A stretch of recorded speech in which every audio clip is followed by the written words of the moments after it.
இப்போலாம் நான் எங்கே போனாலும் திட்டு தான் விழுந்துட்டுருக்கு. Instagram, WhatsApp, YouTube எங்கே போனாலுமே ஸோ கமெண்ட் செக்ஷனில், மெசேஜில் வந்துட்டு பார்த்தீங்கன்னா திட்டு தான் விழுகுது.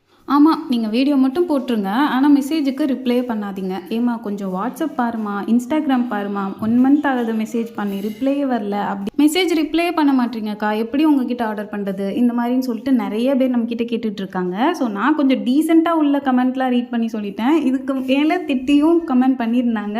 என்ன ரீசன் சொல்லிடலான்னு தான் வீடியோ போட்டிருக்கேன். ஸோ இந்த ரீசன் சொன்னால் கண்டிப்பாக திட்டவே மாட்டீங்க. ஸோ என்னென்னா டிசம்பர் மந்த்லேருந்தே நான் சரியாக ஆர்டர்ஸ் எதுவுமே எடுக்கிறதே இல்லை. சரியான இல்லை, நான் எடுக்கிறதே இல்லை. சும்மா 1, 2 அந்த மாதிரி தான் நான் எடுத்து மந்த் வந்து எனக்கு மேரேஜ். ஸோ அதனால் டிசம்பர்லேருந்தே நான் கொஞ்சம் பிஸியாக தான் இருந்தேன். ஷாப்பிங் பண்ணுறது, மேரேஜ் ஒர்க்லாம் நிறையா இருக்கும்ல, அந்த மாதிரி பார்க்குறது. என்னால் ஆர்டர்ஸ் எடுக்க முடியல, மெசேஜ் பார்க்க முடியல. அப்படியே ஆர்டர்ஸ் எடுத்தாலும் அதை கரெக்டாக நம்ம ப்ராப்பராக செஞ்சு முடிச்சு கொடுக்கணும். ஸோ அதனால் கரெக்டான டைமுக்கு கொடுக்க முடியுமான்னு எனக்கு தெரியல. ஸோ அதனால் இந்த வேலையில் பிஸியாக இருக்கனால இது என்னால் கான்சன்ட்ரேட்டும் பண்ண முடியல. ஸோ அதுதான், வேறு எதுவும் ரீசன் இல்லை. ஸோ கம்மிங் சண்டே நிறையா பேர் கேட்டிருந்தீங்க எப்போ மேரேஜ்னு சொல்லிட்டு. ஸோ Feb 9 கம்மிங் சண்டே வந்துட்டு மேரேஜ். ஸோ வந்துட்டு அதுக்கப்புறம் நான் எப்போ ஆர்டர்ஸ் எடுக்க போகிறேன்னு எனக்கே தெரியல. நான் கண்டிப்பாக வந்துட்டு சீக்கிரமே வந்துட்டு உங்கள் எல்லாரோட ஆர்டர்ஸும் நான் எடுக்கிறேன். ஸோ திட்ட மாட்டீங்கன்னு நம்புகிறேன். ஆல்ரெடி நிறையா பேர் விஷ் பண்ணியிருந்தீங்க. ரொம்ப தேங்க்ஸ்.